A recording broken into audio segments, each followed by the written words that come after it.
Hey, Mystic Michaela spiritual family. Welcome to Know Your Aura with Mystic Michaela. Well, today you've probably heard of self-sabotage, but I wanted to talk about it in a more energetic way. How do we ruin things in our lives to make them fit a vibe we're actually more comfortable being on? You know, I always say we don't do what's good for us. We do what's normal for us. So it's kind of like that. Now I'm going to tell you, this is a little warning.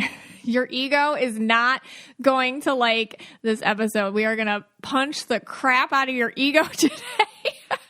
Hey, Scott, are you ready for that? I'm not ready. I know. I'm never ready. I have to get my hey guys in first. Yeah, sorry. Hey guys, I'm not ready. So how did you come up with this topic that seems so wonderful for all of us? All right. Well, you know, things haunt me. I don't know. Sometimes things just haunt me. And This is one of the things that it's always haunted me. I was 23. Okay. 23. And my first teaching placement was in a very underprivileged school in Buffalo. And walking into that was like walking into a different land. It really was, you know, versus how I was raised and where I went to school. And then I got put in a very underprivileged school to teach at. So my supervising teacher gave me like the rundown, you know, and it was like, hey, you know, and I was like, where am I? Like that, like Yeah. What, like how bad could it be? You know? And cause I'm like this, listen, I'm 23, I'm me, but like even meeker than I am now, you know what I mean? Yeah. And I'm walking into this high school to go teach these kids Spanish. And so he's giving me the rundown, and I came in with my lesson all set up to teach, and I had all these teaching manipulatives, which are just, I was going to play a game, and everybody got, you know, a little piece of something, and I had laminated it and colored it, and they were so nice. This is when you were wearing your inauthentic yellow. Oh, I was totally, yeah. I think I'd still do that now, though, honestly, if I was teaching, because I loved my games. It was a game. So I was like, oh, I have my teaching manipulatives, and I'm all ready to go in. And I come in that day, and I'm all like chipper, and I'm like, here I am. And my supervising teacher's like, they're going to ruin those.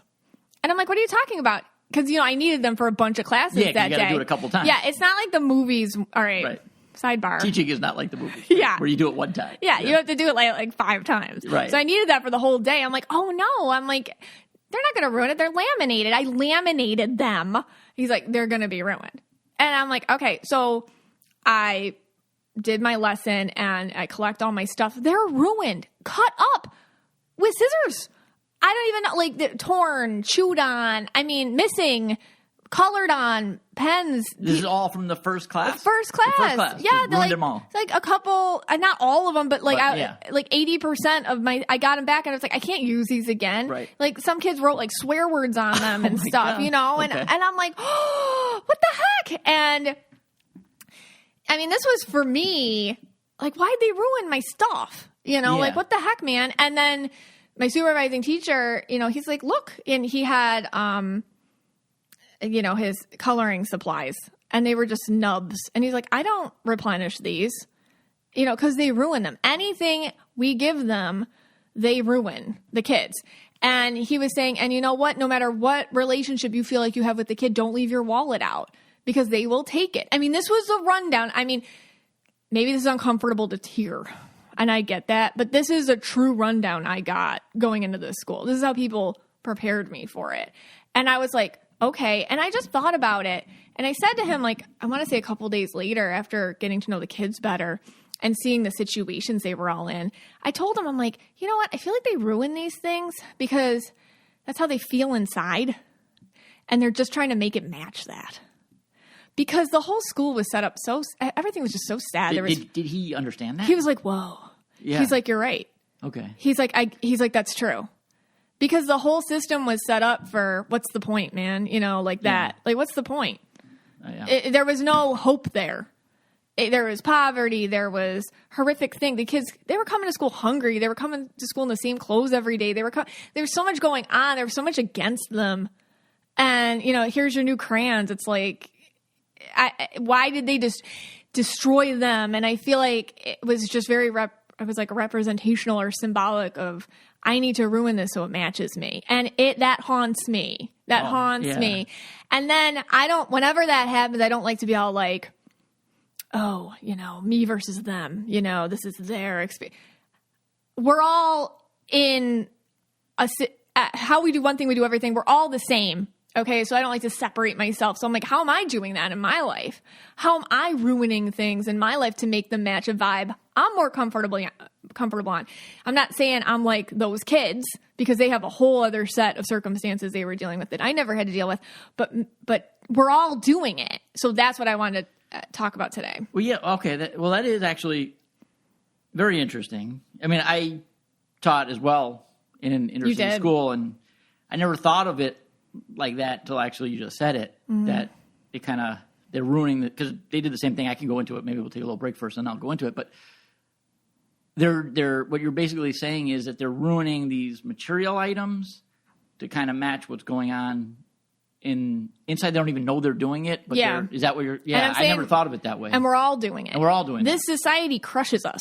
And it makes it. That makes sense. That makes total sense. Society wants us to stay in a box. It wants you to stay in a class system. It wants you to stay in a mentality. It wants you to stay in a socioeconomic bracket. Right. It wants you to stay the same because it is 3D ego-based society. And it's easy to look at an institution like a school, and especially like an underprivileged inner city situation. And you can, because that's like a concentrated context. You can really look at it like, whoa, like there is you're walking into a concentrated vibe there. Yeah. And especially if you're me and I, growing up completely different, it's like, oh my gosh, okay. I feel the difference.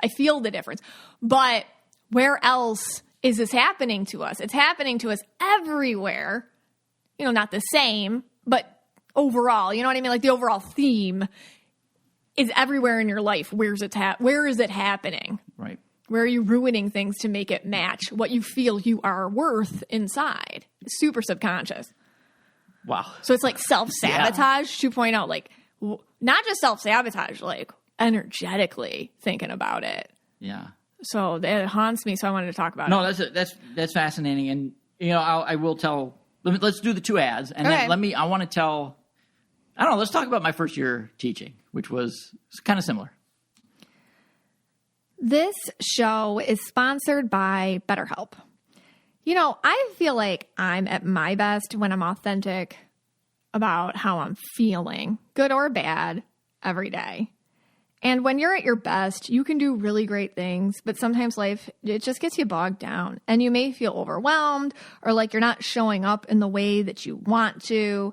But working with a therapist can help you get closer to the best version of you, because when you feel that empowerment, you're more prepared to take on everything life throws at you.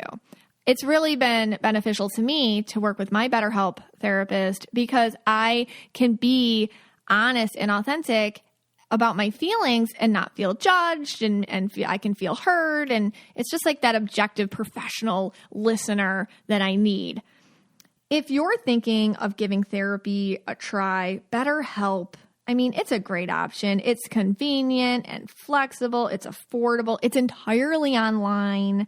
Just fill out a brief questionnaire to get matched with a licensed therapist. And you can switch therapists anytime for no additional charge, which happens, and it's not awkward or uncomfortable. They make it very easy for you. So if you want to live a more empowered life, therapy, it can get you there. Visit BetterHelp.com/KYA today to get 10% off your first month. That's BetterHelp, HELP.com/KYA. Hey, Scotty. Hey, guys. I've been noticing that we have way too many cable subscriptions. I clicked on something to watch something the other day. It was still working. Are we paying for this? It's totally ridiculous. We have, I don't even know how many subscriptions for all these weird channels. Yeah. We never watch them. I just want to get rid of them all. We got music subscriptions, cable subscriptions, everything. Everything's a subscription these days. And it's hard to cancel them because all the information's all over the place. And they forget and all that stuff. Well, Rocket Money, formerly known as Truebill, is a personal finance app that finds and cancels your unwanted subscriptions, monitors your spending, and helps you lower your bills all in one place. Sounds good. Over 80% of people have subscriptions they forgot about, like that streaming service you bought to watch just that one show on. I've done that many times. Or that free trial you thought you never even used and you didn't even know you had. Didn't even know you had it. Rocket Money will quickly and easily identify your subscriptions for you so you can stop paying for the ones you don't want. Rocket Money makes canceling subscriptions as easy as a click of a button. You simply find the subscription you don't want and press cancel. And Rocket Money will cancel it for you. No more long hold times with customer service or tedious emailing back and forth. Over 3 million people have used Rocket Money, saving the average person up to $720 a year. So stop throwing that money away, Scott. Stop it. Okay. We're going to cancel unwanted subscriptions and manage your expenses the easy way by going to rocketmoney.com/KYA. That's rocketmoney.com/KYA. rocketmoney.com/KYA. Hey, Scotty. Hey, guys. So you had a really interesting first year teaching. Yes. Tell us about that. Okay, so I was really thrown into it because I never really wanted to be a teacher. I went to college and I got my master's in history. I had no teaching anything. And I was basically unemployed after I had my master's. I was working at Domino's Pizza until I decided to quit that, which people know already. But so my dad and my cousin worked in East Brooklyn, and which is it was a rough area.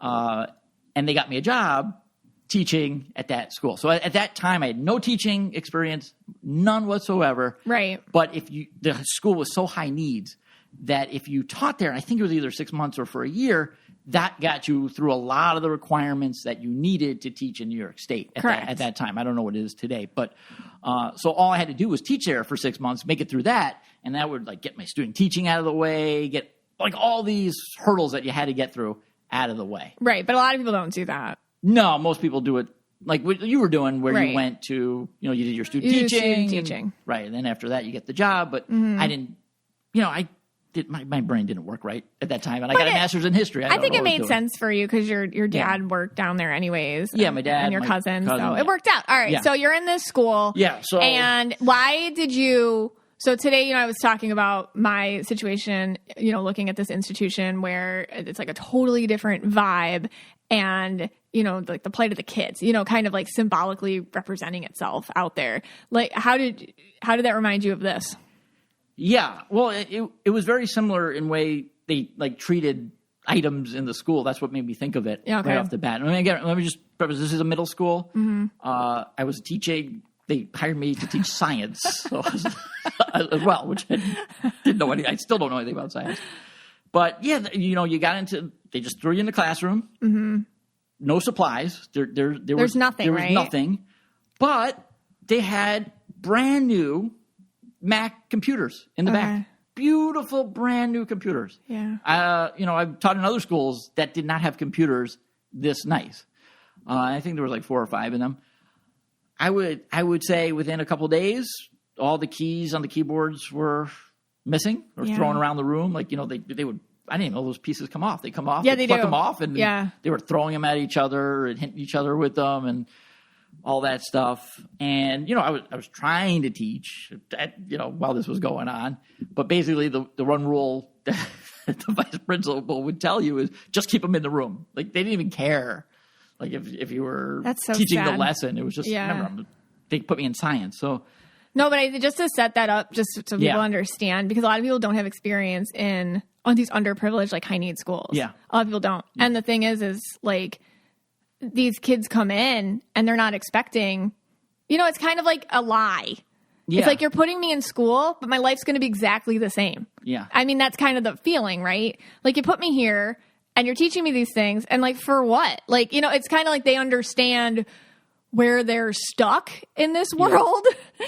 So I didn't know that at the time. Yeah. I know that now, and especially after you said that in the beginning today, I even know that better now, but I didn't know that then. Yeah, but just to understand, this isn't just your classroom because you're a first year teacher with do you have bad classroom management or something, Scott? It's no, this was... No, I was actually considered an all-star teacher there.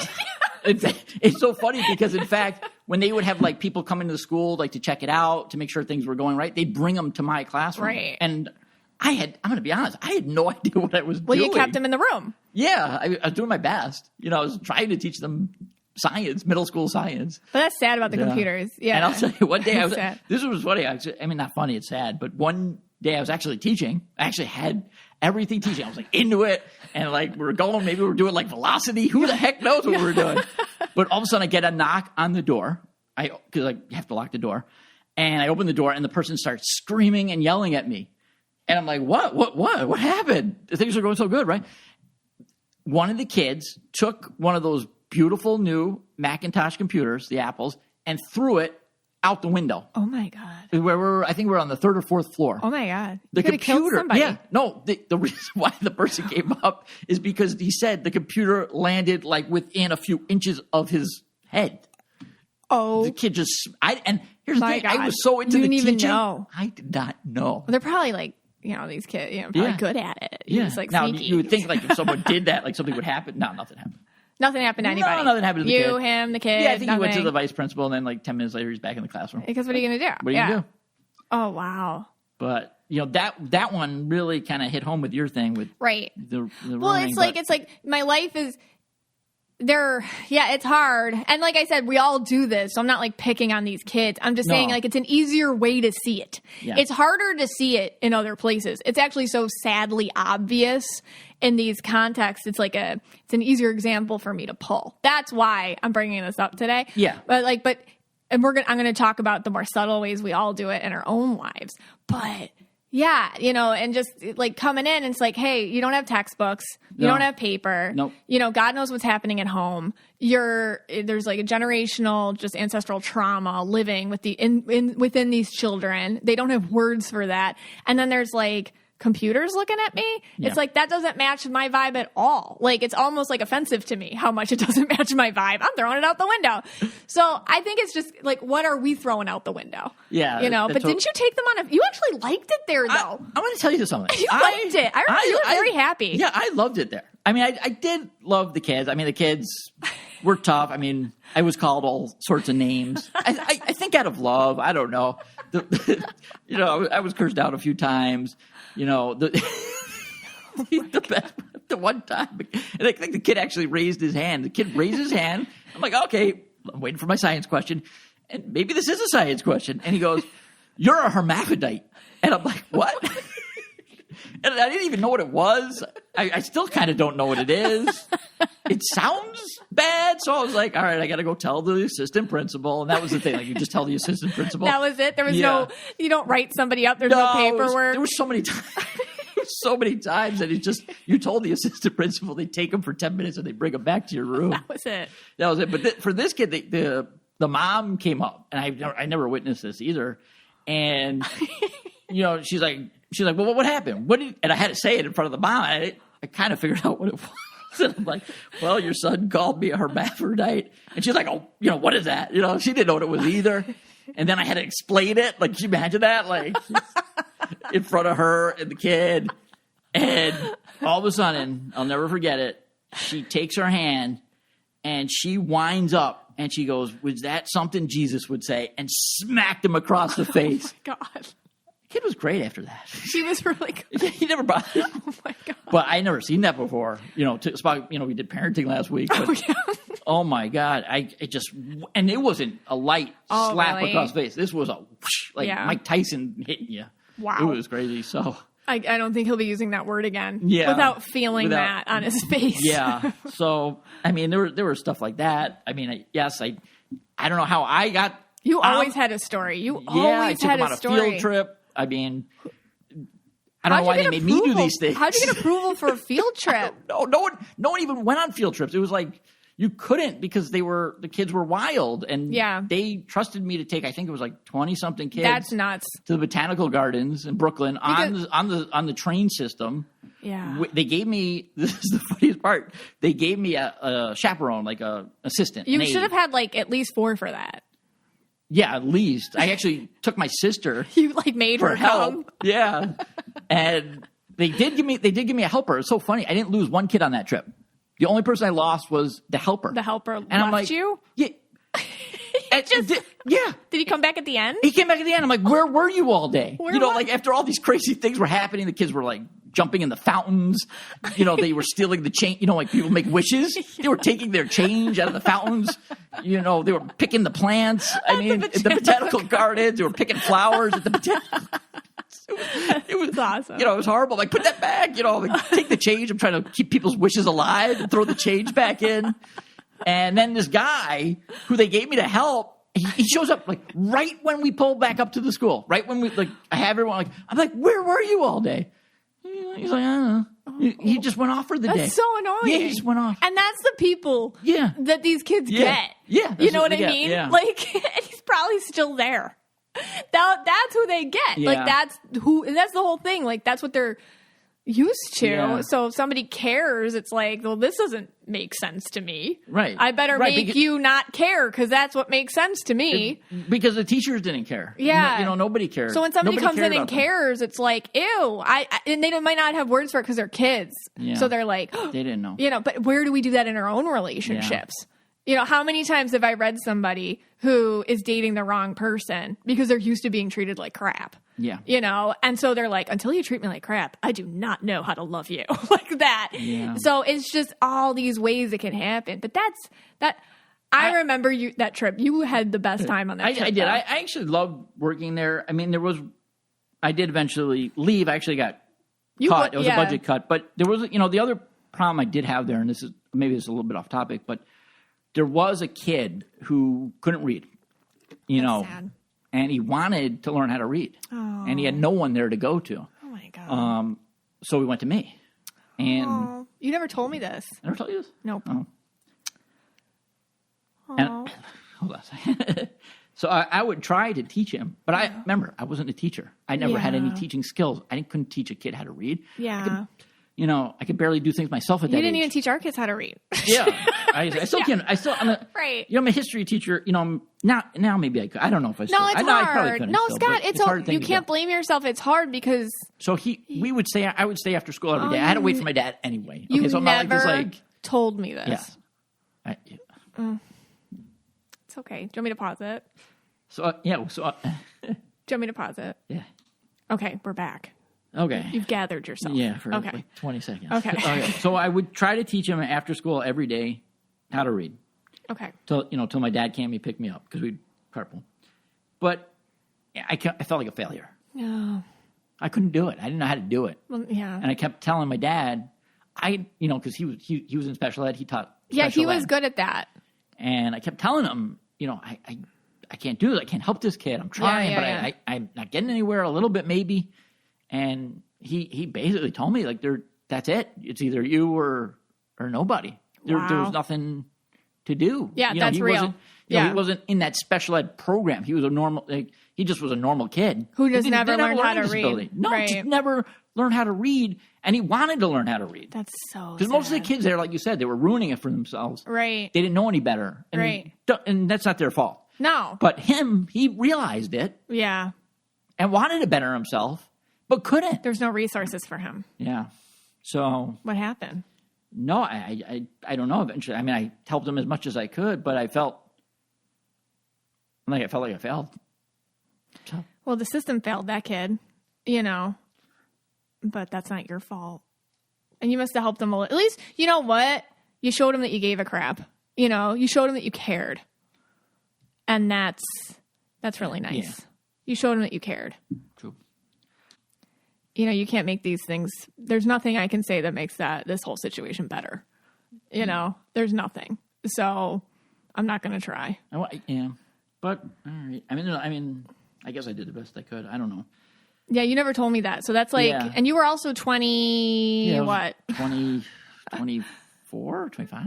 Yeah. Somewhere around there. Yeah, somewhere around there. It was my first year. And then I did go back, but then then 9/11 hit, and they had to cut the budget after 9/11. So things got even worse for those kids. Yeah, so after, I think I worked through around there the first month of school or two, and then I had to quit, and then not quit, but I had to they let you go. And I was hoping to get back. They kept saying, "Oh, we're going to call you back. We're going to call you back." Yeah. But then in the interim, another school found me. Can you imagine even less money? You know what I mean? Even less money for that school.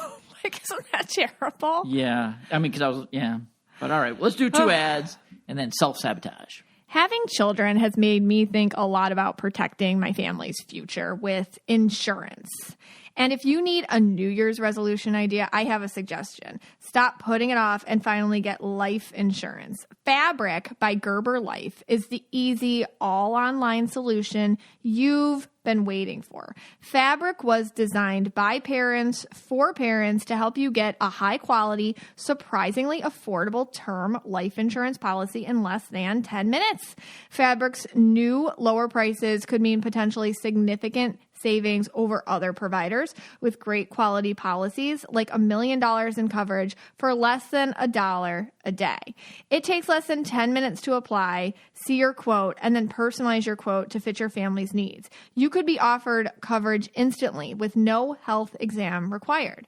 Fabric has partnered with Gerber Life, trusted by millions of families like yours, for over 50 years. With over 1,600 5-star reviews on TrustPilot.com, you can feel confident that you're getting a high-quality policy that is perfect for your family. Fabric has a 30-day money-back guarantee, and you can cancel at any time. Fabric was specifically designed to give parents like you affordable life term insurance plus wills, access to college savings funds, and more tools to help protect your family's financial future, all in an easy online experience. Protect your family today with Fabric by Gerber Life. Apply in just 10 minutes at meetfabric.com/KYA. That's meetfabric.com/KYA. MEET fabric.com/KYA. Policies issued by Western Southern Life Assurance Company. Not available in certain states. Prices subject to underwriting and health questions. For a lot of us, the start of the new year feels like the right time to schedule doctor's appointments and check in with where you're at health-wise. But what about your reproductive health? That's why Modern Fertility was created.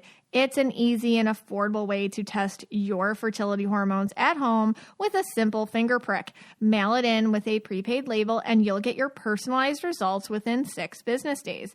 You'll get insight into your hormone levels, like your ovarian reserve, aka if you have more or fewer eggs than average for your age, and other important factors that can impact your fertility. The results go deep into what every hormone means, and you can also download the results to review with your doctor for next steps. Traditional hormone testing at a fertility clinic can cost over $600, but Modern Fertility tests the same general set of hormones for only $179. And if you go to modernfertility.com/KYA, you can get $20 off your test. Plus, you can get reimbursed for the test through your FSA or HSA. If you want kids today or maybe one day in the future, clinically sound info about your body can help you make the decision that's right for you. Right now, Modern Fertility is offering our listeners $20 off the test when you go to modernfertility.com/KYA. That means your test will cost $159, which is a fraction of what it would cost at a fertility clinic. Get $20 off your fertility test when you go to modernfertility.com/KYA. modernfertility.com/KYA. Something I've been thinking a lot about is how we ruin things to make them fit our vibe. All right, so we all have a vibration. It's a frequency. It's something you can feel on people. Okay, some people have a really high vibe. It's contagious. You get excited about things. You're inspired. You're like, yeah, let's do it. Some people have a really low vibe, and you can feel that too. It just feels different from you. I always think of Sadness from Inside Out, that Pixar movie. Some people have that vibe, you know, some people have the joy vibe, some people have an angry vibe. Like whatever their vibe is, you can sense that on people immediately because it's kind of like their energetic output, their signature. And you have one too, and it placeholds us. Your vibration, your energy frequency, your signature, whatever you want to call it, it placeholds you into a state of consciousness where you feel the most comfortable in. And this relates to everything. Because wherever that vibration is at is the place where you receive things, not below it or above it. It has to fit with your vibe. It's a very subconscious thing. So we're trying to get consciously aware of it today. Because when I talk about ruining things, what I really mean is if things come to you that are at a higher vibe than you're currently at, you may want to get rid of them or ruin them or demolish them a bit to fit where you're at. Kind of like, I don't know, whittling down something so it can fit in a smaller hole. And we don't want to do that. It's better to like level up your vibe to meet the better thing instead of ruin the better thing to fit where your vibe's at now. It has nothing to do with what you like or don't like. It's simply about where you're most comfortable. So you can ruin a lot of things in your life that you actually want. It's just that you don't know how to deal with them. So I've told this story on here before, but I don't know, it's worth telling again. When, growing up, I said this a lot. We did not have a lot of money, and my parents didn't really own homes or anything. So home owning for me was a real big deal. And this is super subconscious. But when Scott and I, my husband and I, were looking for houses, I was like, oh, no. And I didn't know what my problem was. I was feeling stressed about house hunting. I was feeling anxious. I thought, this is too much house for me. How am I going to furnish it? How am I going to afford to clean it? How am I going to afford this? What am I going to do with that? This is a burden. This is making me stressed out. And then it must have been spirit. This is a long time ago. But I got this like download. It's like 11 years ago. That's when we bought our house. I got this download and it was like, whoa, you don't feel worthy of having a house. And I was like, whoa, I don't. That's really what it was about. Because I wasn't used to having one. So my ego, the part of me that wants to keep me the same, and you all have that too, was like, no, we can't do that because it's different. So I wanted a home. I wanted a yard for my kid. I wanted not to worry about landlords kicking me out of my house like it happened my whole life. I wanted that, but the discomfort in me, because it was on a different vibration than where I was, comfortable with surviving at, there was a discrepancy between them. There was a difference. And I had to see that to jump into it. And there's so many ways I do this in my life now. And I guess the purpose of today is like, where are you ruining something to make it fit your vibe instead of breaking down that ego wall and leveling up yourself to fit the newer things that are higher frequency. Okay. So like I said, it has nothing to do with what you like or what you don't like. It's simply about where you're comfortable. And this is where we can get stuck. We can, complain about things, but at the end of the day, if we don't change it, our life will always match the vibration we're at. And you can say, I want this, I want love, I want money, I want financial security, I want health, I want da. And it's like, okay, but you have to move your vibe in order to get it. Because those opportunities can come to you, and you can, just like I was doing in my example, you can convince yourself like, well, no, actually I don't want those things and it's a very convincing argument. Because honestly, we're all about patterns, and this is ego stuff, patterns of relationships, communications, money, giving, receiving, love, drama, stress, expectations. You have a pattern. If you want something different, you have to change the pattern. And like I always say, we do what's normal for us, not what is good for us. And that's because you are used to being where your vibration is at. And if you change it, even if it's for the better, it's going to cause major discomfort. I mean, here's the deal. You're probably really good living on your vibration. And if you were raised and programmed in a certain way and there's trauma or there was a way of being that's not preferable to you now in any aspect of your life, you're probably good at surviving that vibe, even though it's lower.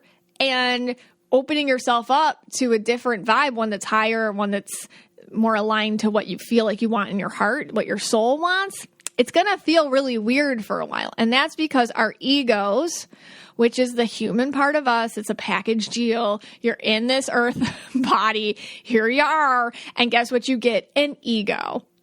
All right. And that's the human part of us. I talk about this all the time. It doesn't like change. It hates change. Why? Because change means death. We're no different than our cave people ancestors, where moving from one cave to the next meant death. And now your body, your ego, can't differentiate between you homeowning or living in an apartment as death or not, or taking that new job, or dating a different sort of person, or getting serious about financial planning, or like whatever it is. Like, your ego will keep you on the same pattern because that is where it feels like you're safe. Your ego doesn't care if there's good change or bad change. All change is bad. So it will convince you that you prefer things the way they are, and it'll convince you with a lot of logic that this is the way they need to stay. Therefore, I notice in many of us, and obviously myself included, I mean, I find this stuff in myself every day because this is a never-ending journey. We can ruin things to make them fit the vibe where we are at. It can be way more comfortable than leveling up our vibe to accommodate new things that could be better for us long term. I had a client recently, and I mean, she had a really tough relationship with her father. She was an adult now, but her father growing up was just always emotionally unavailable, and it was work to get any sort of love or attention from him. In fact, in order to feel like she was getting any love or attention from him growing up, she had to jump into him energetically with her, I think she was like a blue or an indigo aura, in order to do that. Meaning, totally ignore his actions and his words and his outward vibe and dive into his like broken inner child to find that person who is authentic. And she could do that. And that is a real thing she could do. It's just what happened was she learned how to love people that way, where their outside projected selves is completely different than the inside person. And there's no communication between the two of them. Fast forward now to her marriage, which had just fallen apart. And she realized that she had basically married a guy just like her dad. Why? Because she was good at it. She was good at knowing love that way. And now as she was reflecting on her life and her time and her choices, she was thinking about all the men who weren't like her dad at all. The ones who came in and wanted to be emotional with her, and the ones whose inside vibes aligned with their outside vibes, and a more cohesive, person. And she thought about all that and she was upset because she sees now that she wasn't on a vibe that she was comfortable with functioning with these partners, with these men. So she would always ruin the relationships by convincing herself that they were needy, or she was just like, ew, it's gross. Like, she didn't find that attractive. Like, she associated this is how the ego is really tricky, because it'll for her, and I bet this happens to a lot of us, it associated the qualities of her dad. I mean, I guess I don't mean this to be gross. I don't know. I'll just keep going. Associate those qualities with her dad is that's what love is. And that's what's attractive to me on men. Like, if I have to work for it, that's love. And therefore that's how I feel it. So her ego, that's how the ego works. It's real tricky. And that's how she knew love and attention in that way. And that's how it felt. And her ego was like, and that's what you find attractive. Not an available man who wants to align his actions to his intentions, that's not sexy. So, and so she's in the middle of this now. And with all that reflection, it was really scary for her to think about relationships again for the future, because she knows she has to go to a place that she's seriously uncomfortable to get the thing that she really does want, which is unconditional mutual love, where the inside person matches the outside person. But listen, for a while, that's going to be hard, because you're going to think like, oh, these people aren't attractive to me. that is something that you're going to have to that she's going to have to move through and deal with and work with. And it's going to take some time because it's really about changing up your pattern and dealing with the ego that has convinced you certain things. And it's a process for her. But I think a lot of us can relate to this. How does the way we were programmed affect what we do or don't accept into our lives? We can want something the way this woman wanted love, but ruin it to make it look like the love that we know, not the love that we want. And where are we doing this? Because your ego is so sneaky. It does it all the time. I see this in so many places. If you weren't raised with a lot of money, you might not feel worthy of getting it. So you can either waste it the second it comes into your pocket, it's gone, or you can push it away from you by rejecting opportunities for more money or investments or wise decisions. If you don't know how to receive something because you weren't given things growing up, you can be the hardest person in the world to buy a gift for or receive attention from others at all. And then you can keep working subconsciously to keep that narrative happening for you, ruining opportunities for yourself where you would be receiving things. Here's a really happy story. I have this client and she was working for this engineering company. Don't ask me what they did, okay? Because it's like green person stuff. She's yellow blue for reference. All right, so she's yellow blue, and she was like the secretary of this company. Now, this company, it's like this engineering company. They would, I think, have contracts with like the city to build bridges and important things like that, okay? So it was her, yellow blue her, and the secretary, as a secretary, kind of like the heart of the company with a bunch of green guys, a lot of green men, working in their offices. And, you know, her job, if you understand auras, was to basically, because green people are very lonerish, so she was organizing everything. And man, she knew the business inside and out. Okay, inside and out. She did this for so long. Well, guess what? What happened was the owner was done. And my client, this woman, she'd been working there so long and she knew the business inside and out so well. The owner was like, do you want to buy it? Do you want to buy the business from me? And she had this opportunity to buy it. And they were going to work with her too. So, because they wanted the business really to go, you know, like when a business is your baby, you want it to go to the right person. So even though she didn't have the money right away, they were going to work it out with her. Anywho, so it was like this perfect deal, okay? But she was freaking out. This is when her and I were talking. And so Spirit just told her, here's the deal. Of course you can do it. You just aren't comfortable with being the head honcho. You are more comfortable in a facilitator's position in this company, and it's hard for you to be seen as a leadership vibration in the company. And you have to shift from facilitator to leader. And that's going to feel really weird because she did not feel worthy enough of being seen as owner, leader, CEO. She didn't feel that. She just felt like secretary, which is fine to be a secretary. It's an awesome thing to be. It's something to be proud of. But for her, she really did want to do this.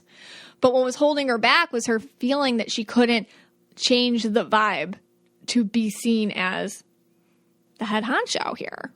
And listen, she could have ruined it for herself. And this is when I met her, she was going through this. She's like, oh, I don't know if I want this. It's so much responsibility.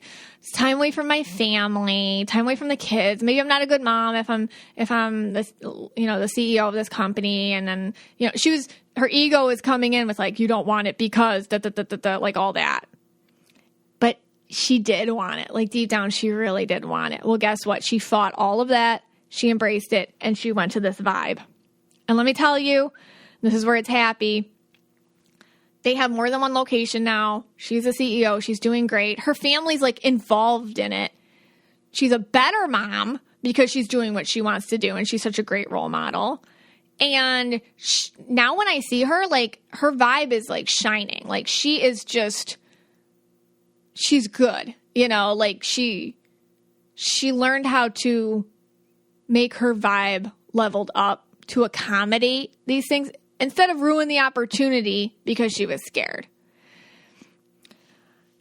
A lot of your vibe is about where your mentality is comfortable at. You may feel comfortable as the underdog, so then it's really hard to win. Like, because you don't know how to win.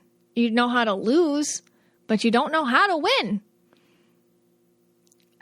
You may feel comfortable as the victim because you always have been, and you probably were. So then it can be really hard to make a boundary with people. And all of a sudden, like, you're not the victim anymore because you stood up for yourself. You may feel comfortable as invisible, like not seen or something. So when you speak up, it can feel really uncomfortable. And you might even, hey, maybe it's better being invisible because when I speak up, everyone looks at me and pays attention and then has something to say. You may feel comfortable without money. So it's hard to move to a different tax bracket. These people might look at me different. I won't fit in with society. I won't have the right shoes. I won't have the right clothes. So maybe it's just better to be without everything. So you see, the mentality is what holds us back from things sometimes in a million different ways. And then it's just about getting real with yourself and being like, hey, where am I limiting myself? Because it's really fear, and it's ego fear. Our own narratives, which we are comfortable with, tend to lower our vibes too. We can think someone doesn't love us or they're faking it when they give us praise. Okay, so this is my problem. So for the longest time, and even today, it's something I've still battled. By the way, I don't think any of this goes away. I think you just get better at dealing with it. And let's just be real about that. If you're waiting for a lot of this stuff to go away so you can move forward, that's another trick of the ego, because it's not going to. A lot of your programming, your trauma, your mentality, your insecurities, don't wait for them to go away. Just don't let them drive the bus. How about that? And that's what this whole thing's about. And that's what I try to do on this podcast a lot. It's like, just be self-aware and then decide what's in control. Is your soul in control or is your ego in control? And the soul can be in control. So anyways, a lot of our own narratives, which we're comfortable with, do tend to lower our vibe. So for example, for the longest time, and this still flipping happens. And when anybody gives me praise, I feel like they're taking pity on me. And that is my first thought every time when someone says something nice about me. I'm like, oh, they're just being nice because they feel bad for me because I'm so pathetic. It took me a long time to admit that to myself. So it's kind of sad, I know, when I say it out loud. And I'm not saying it so everyone's like, oh, Megan, you're great. Like, no, I'm not saying it because of that. I'm saying it because maybe you're doing the same thing too. And I have a solution for you because this is what worked for me. So I can't always fix it. It's a problem that I have. But now I know that it's not real. And I know that it's a function of my ego. So that helps. And then also, number 2, I did a workaround. And the workaround was, for me, spirit. So for example, in readings, if a reading helps somebody, which is true anyways, I say, hey, it's not me, it's spirit. And that's true.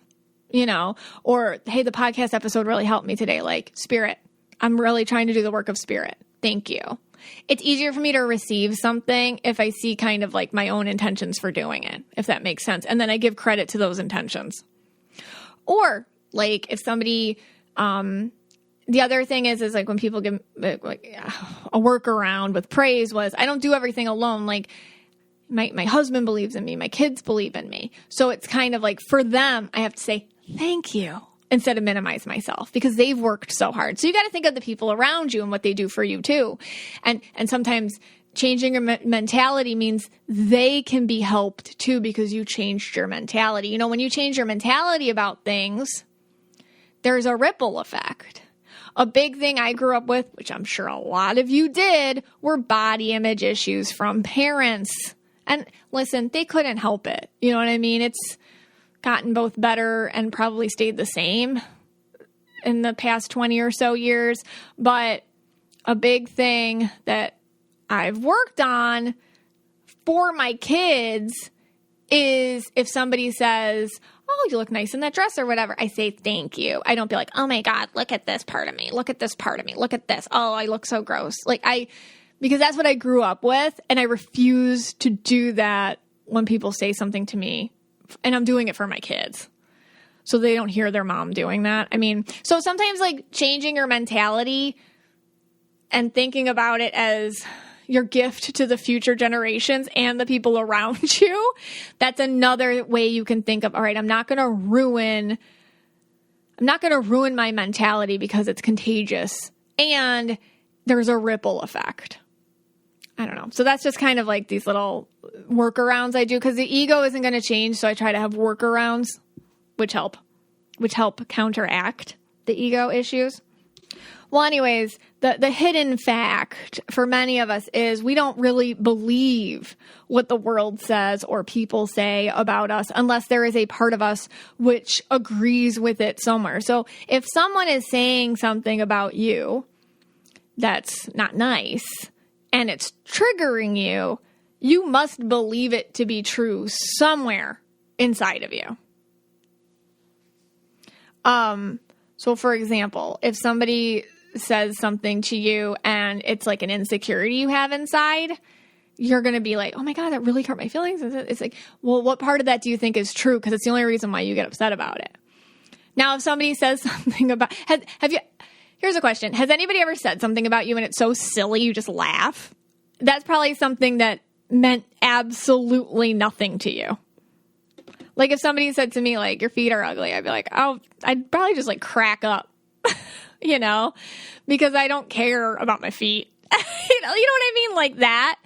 Or if somebody said to me like, hey, you and your husband have a horrible relationship, I just laugh because that's not something I'm insecure about. But if it was something I was insecure about, I'd probably be more hurt. So that it's just something, and your ego does not want to hear this, by the way. So if this is upsetting you hearing this, just take a minute, take a pause, because it's probably your ego that's really upset about it. And when somebody says something about you and it bothered you, there's an element of truth that you have attached to it in yourself. So notice it, and that's the gift of it. You don't have to hang out with that person anymore because that's not nice that they did that, but you can thank the universe for showing you where your unhealed wound is, because that needs a little TLC. We don't really accept a world which doesn't agree and align with our own vibe. So if you're in a lower vibration, you'll filter through all the good stuff and only grab what aligns to your vibe. Same thing with people who are on a higher vibe.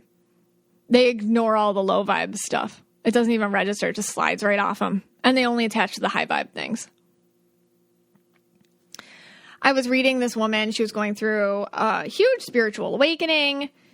And her current friendships that she's had forever were feeling like really toxic and stressful. Just a lot of gossip and backstabbing and games and just talking about things that weren't productive and didn't touch her soul. And, you know, when you go through a spiritual awakening, that's what happens. You suddenly look at everyone around you and you can be very upset with the relationships that you have in your life currently. But honestly, you are the one who's different. You got to kind of remember that. But in any case, she was having a hard time making new friends because people who weren't like these other friendships, gamey and toxic, they felt boring. Oh, they're so boring. And she felt like she was being the toxic one now because she felt like in these other friend groups, she was trying to make new friends and stuff. She's like, oh my gosh, I feel like I'm bringing the group down, or I feel like I'm bringing their vibe down. Like I'm being gossipy, or I'm trying to make drama. And it was, you know, it's hard. It's hard to raise your vibe, to switch your filters. It's hard to learn. It's one thing to notice, like, I don't want relationships like this, but I don't know how to have other kinds. That's a huge motivating factor to stay the same, because you have to go relearn everything. Because, like, let's face it, like, we do good in the vibes where we're most comfortable. And for a lot of us, for a long time, those were lower vibes. You know how to navigate that. You don't always know how to navigate better friendships or unconditional love or good, safe financial practices or good self-care. It can feel really awkward and weird. It can feel uncomfortable and lonely. And like you're on this learning curve that's not fun, because it's not it's kind of like when you get a new phone and they're like, here, and they changed everything, or you get the update on the phone and you're like, ew. Like for a solid week, you're like, I don't know how to use this thing. You feel really dumb and stuff. Same thing, you know, all of a sudden, you know, but staying there and finding the center inside, that's the gift of being in these new spaces. You level up. You just do if you force yourself to stay there and stick with it. But if you're not used to doing this, you're not ready to be real about how it's going to be bad for a little while, you can self-sabotage by going back to the old ways. Like when my client was gossiping and doing more toxic things with these new friends, but she saw it, and she snapped out of it. And that's real. That's something that's amazing. She could do that, be honest with herself about it. Like, I know a lot of us have gone through similar experiences when you're just trying to get friendships and relationships that are healthier. They can feel boring at first, especially if you were raised with a lot of toxicity and drama. And you just, I don't know, connote that with interest and fun and excitement and fulfillment. So how do we get past it? All right. Honestly, how do we get past it? So we don't want to ruin things to fit our vibe. It's kind of, if something doesn't fit, you ruin it to make it fit. You know, like would you, if you ordered a new couch and it didn't fit in your door, how would you get it in?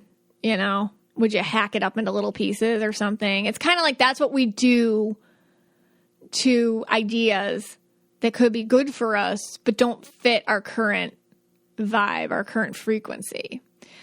But what you can do is you can expand your frequency. You can grow your frequency.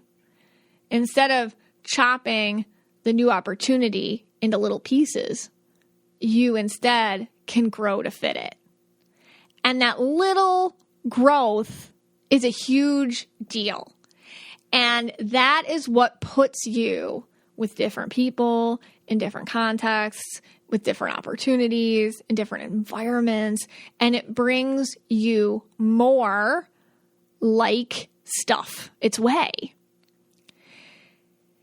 And so getting past it is just being aware of it and asking yourself deep down, what are my motivations? And is it my ego trying to ruin something so it fits my vibe where it's currently at? Or is there room for me to grow here? And just asking that question, just asking that can change everything. Hey, Scotty. Hey, guys. Okay, so I wanted to hear from the experts themselves, the Mystic Michaela Spiritual Family.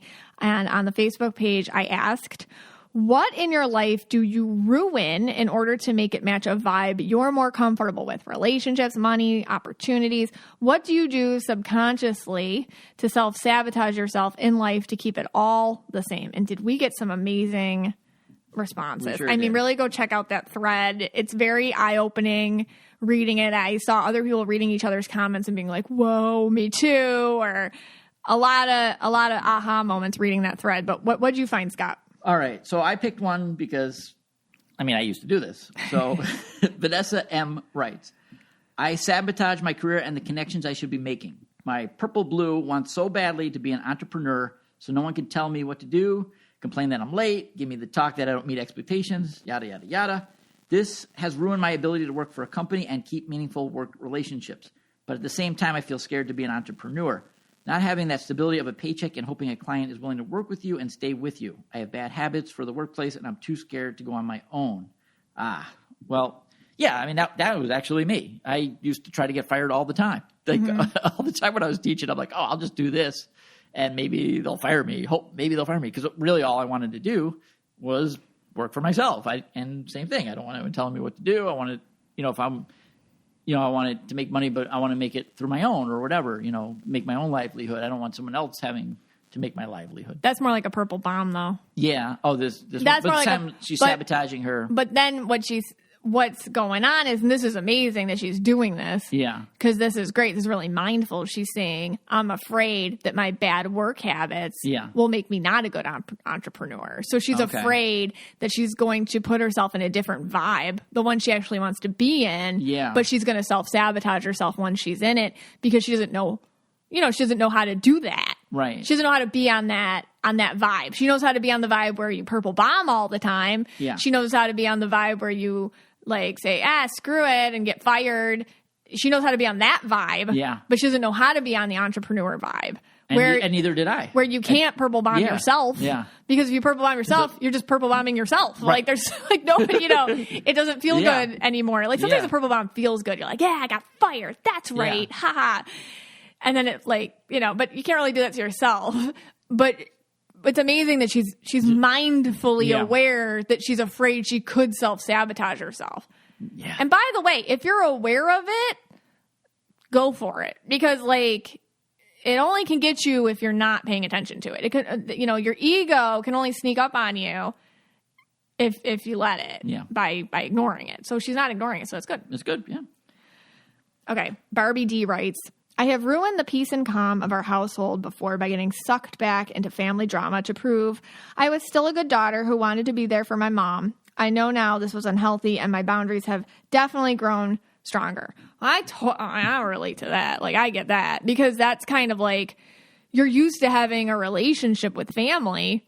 And it's crazy. Like, I totally get what Barbie's saying because, and it was kind of what I just talked about. You can have these amazing other relationships with people that don't do that to you, but it's a different vibe than the one you've connoted with family and love. Like, family and love and bonding is connoted with drama. So when you kind of go off that and you're like, okay, I need a different vibe for my chosen family and friendships, you can miss it because it's not what was ingrained in you, Mm-hmm. So I get that. It's like a self-sabotage to go back into that vibe because, well, this is where I feel comfortable because I was raised like that. I get that. What'd you get?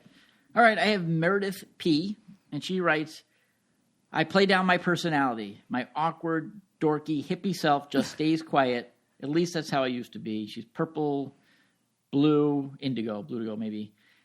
Yeah, come on. No. See, this one I don't have a problem with, but I want to help her here because we want you to be your awkward, dorky, hippie self. We prefer you that way. Yeah. I mean, who cares what anyone else says? Let you do you. And yeah, that one, I would encourage you, Meredith, to go out there and be that dorky self. Look at me. I mean, it's hard though because like, when you're that way and your whole life you're just used to fitting in. Yeah. So you're just like, all right, shut my mouth, don't express myself. That's comfortable for you. So you have like friendships and contexts and places that won't appreciate you if you start being your awkward, dorky self. They're going to be like, you're awkward and dorky. And so you have to go find a whole new context to stick yourself in where people will appreciate it. But the one you're probably in won't. Yeah. Just be dorky. Yeah, but you know what I mean? Like, I get what she's saying. Like, but she said she's gotten by it. Yeah, and her colors were purple, blue to go. Oh, God, we all get that here. Yeah. I mean, it's also weird when you start practicing being yourself. Cause it comes out really weird and funny sometimes. like I think I talked about this after COVID when I hadn't, after the lockdown, when I hadn't spoken to anybody for a long time. I was like not good at talking to people at all. Like, it was way TMI, way too deep. Instead of just saying, hey, what's the weather like? I didn't know how to do that anymore. It was just like, how's your mom trauma going? I didn't know how to speak to people. So I get it. Yeah. All right. I just laugh it off. Yes. Oh, okay. Beth S. says, I have a huge problem with money. It's like I have to get rid of it as soon as I get it. I get really generous with others and myself. I have made some progress, but I feel like it's the same amount that moves in and out of my life. Oh, yeah, money. Hey, yeah. If you're not used to having it, you're more comfortable not having it. You don't know what to do. It's like sitting there looking at you and you're like, I have to get rid of it. This is too much safety and security. The vibe doesn't match what I am used to. The vibe is chaos. The vibe is paycheck to paycheck. The vibe is scramble. The vibe is, that. And you get used to it. So it's like, I have money. I gotta ditch it. I gotta ditch it. And then your ego comes in and says, you deserve that. And hey, if you want to be a good friend, you better buy her that too. Like, so the ego comes in and sneaks you around and gives you reasons to get rid of your money because it's trying to keep your vibe frantic. I get that. Yeah. And that was, I think, the number one. Oh, money. Was money. Yeah. I think relationships, it was either money or, because I read through them all, and it was either money or relationships were the most. Oh, money is just energy. Cited. Yeah, I totally get that. What do you got? I got my last one that I picked out. I mean, I picked this because I could red rant on this for like days, weeks, months. I do, in fact. Brooke B. writes, focusing more on other person's dreams and talents than my own. Focusing more on other person's dreams and talents than my own. That one hit me in the gut. Yeah. I mean, I know whole cities that do this. Oh, you're talking about like, yeah. Yeah. I can't even get into it. Or, But, yes, that you got to focus. Yeah. Number one, you focus on you, and then you go out from there. Well, it's kind of like you can highlight other people. It's easier to be the cheerleader than be on the stage. Right. You know, and if you're not the one that's used to being cheered for, you're like, never mind, look at my friend instead. But I've talked about this too. You know, maybe you go out, you have this girlfriend, you always go out with her, and she's the pretty one, and you're the friend. You know what I mean? And so, like, you think about that subconsciously, like, okay, before I get dressed to go out, I better make sure I don't upstage my buddy. You know, like, she's the pretty one, I'm just the friend, like that. So there's so many ways that could work, or oh my gosh. And this really bothers me. Stop saying we when you did something. I've worked, and it triggers me because I used to do it. So, like, my big thing is telling you guys to stop doing it. So women do this a lot. And empath women do this a lot. You're in charge of a team. You know, you're the one that did the project at work. You're the one that created the lesson. You're the whatever. You did it. So stop saying we. We came up with this idea and we executed it. And we, like, who's we? Right. You know, use I. You know, say I did it. I came up with this idea. And I was assisted by my team. I have a wonderful team. You can still give credit without just making everything this collective we. Because it's a way you can self-sabotage your own vibe and take yourself out of it. That makes sense. I got one more. All right. April S. writes, because this was a really sensitive one, so I thought this was really good. I think it's been my body. I've been working now on journaling through my emotions when I reach for unhealthy food options. I've been overweight my entire life, and I guess that's what I'm subconsciously wanted the same. You know, I think this is something, I mean, it's a sensitive thing, you know, with body and our bodies and how it reflects our own, you know, where do we take things out on the most? Ourselves.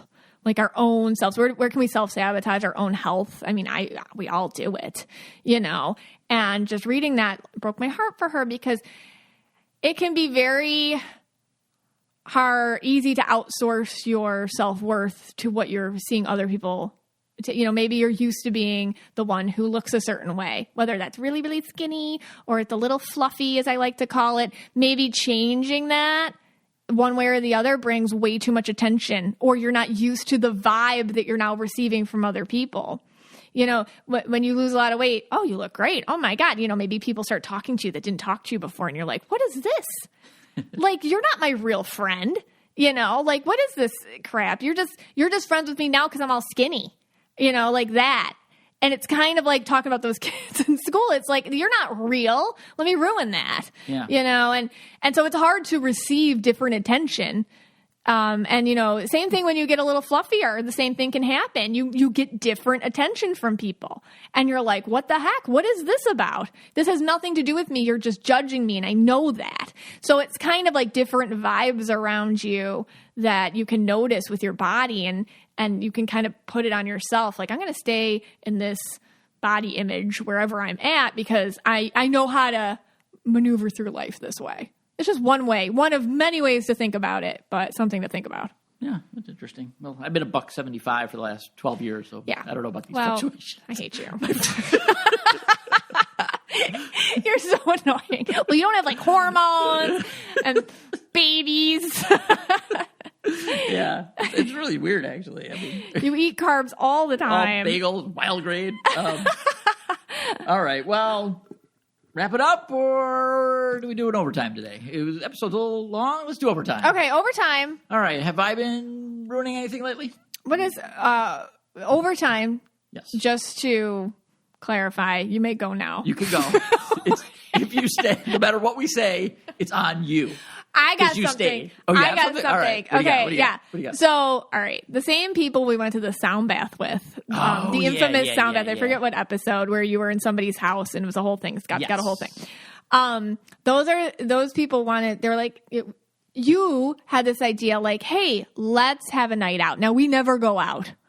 I have to, like, we very rarely go out. I figured, the holidays were all over. Yeah. Everything had settled down. Like, let's go out. It was insane for like 3 weeks, 4 weeks, whatever. And like, all right, we have a free Saturday night. Let's go out. Let's go out. And they were like, yeah, let's do it. Now, you were Mr. Red Aura. You're the planner of the plan. Right. Because I told them after the sound bath, I'm making all the plans for now.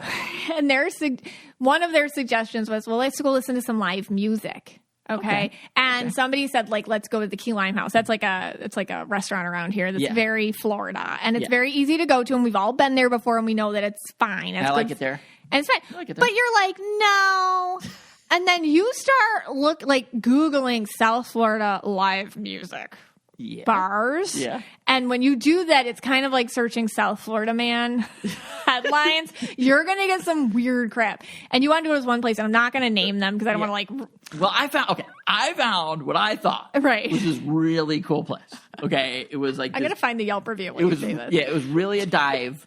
It was a night of live music. It was like the Allman Brothers Band tribute. I don't even know what songs the Allman Brothers sing, but they're good. Okay. And they have like this huge like patio area, and everything is like out of a cup and a bottle. Like, so there's like no tap. I think it's just like they put like beers cooler on ice or something. Well, all right. So whenever you do something like this, because I think you were trying to self-sabotage the evening. I think you're trying to ruin it. No, I didn't want to ruin it. I think you were. I think I was like I wanted to get everybody back for putting me in the, in the sound bath position. So I was trying to all right, I'm going to take them all to this Rudy's or whatever place it was called, Ruffy's or something. I don't know what it was called. But, then you went to the Yelp reviews, and there was one Yelp review that basically said you have to go to the bathroom on the floor. And and I'm like, I go to the Yelp reviews. I can't do these to these nice women. And I love Yelp. Okay. Like, I don't know if any of you do this. I am obsessed with Yelp reviews. I feel like it is the most accurate way to understand the vibe of any place that you go to. And I highly recommend, this is not an ad. No.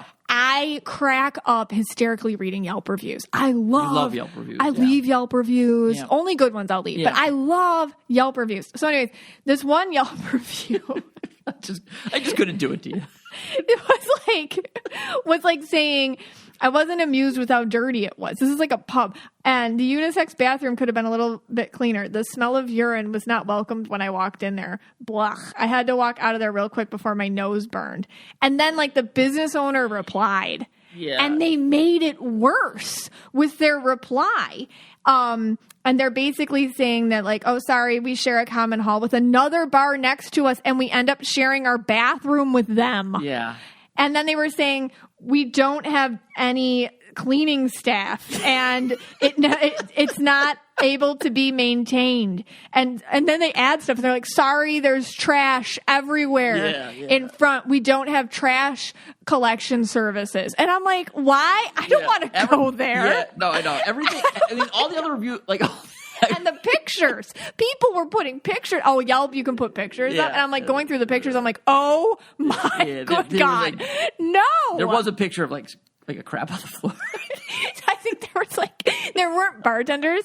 There were cockroaches getting your beer from the coolers that live on the floor. There's no tap or no liquor or nothing. It was like bottles of God knows what behind the bar from coolers, and cockroaches were like, order up. Yeah.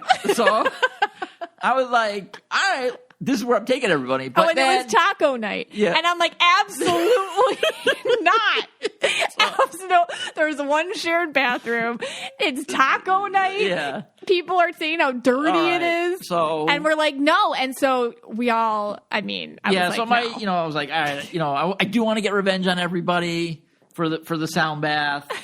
But this is going to take it over the edge. We weren't going to let you ruin a night out. I'm like, fine, let's just go to and then my blue took over. I'm like, all right, let's go to the old Key Lime house. It was a great time. A car was on fire though in the parking lot. Because that's just Florida. A stolen car. Somebody stole a car out of LA. This is Florida. Yeah, it's Florida. And then a car just ended up on fire in the parking lot. Nobody was hurt. Right. It was super shady. The police came. Real shady. Nobody was in the car, just so you know. Yeah. Okay. So anyways, on that note. You stayed. It's overtime. You stayed to listen to that. That's on you. That's on you. That's on you. All right. Let's wrap it up. This podcast is for you and about you, and we're so glad you spent some time with us today.